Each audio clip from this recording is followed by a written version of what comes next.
Hey, what's up guys? You have a PS4? I'm going to show you how to do a factory reset. In other words, you want to go ahead and factory reset because you want to go ahead and sell your PS4, or you just want a clean slate, start everything back over, okay? Very, very simple to do here. So first thing you want to do is, obviously you want to go ahead and turn on your PS4.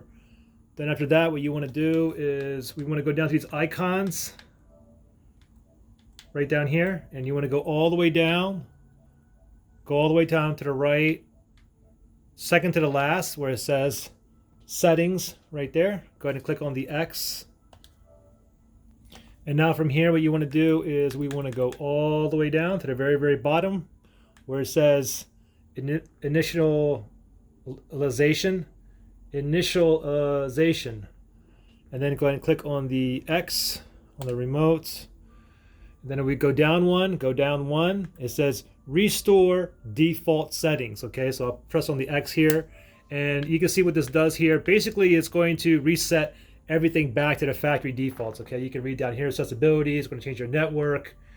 It's going to reset your themes, your devices, your date and time, your language, your login settings, your network settings, everything. So pretty much once we go ahead and do this, you go all the way down to restore here, and then go ahead and click on the X. Let it go ahead and proceed with the factory reset. Once it's complete, it'll be as if I just went and bought the PS4 brand new and took it out of the box. And you go ahead and plug it in, and then you have that beginning setup process. You got to start with your language and proceed with putting in your network information and all that other stuff. All right? Any questions, comment below.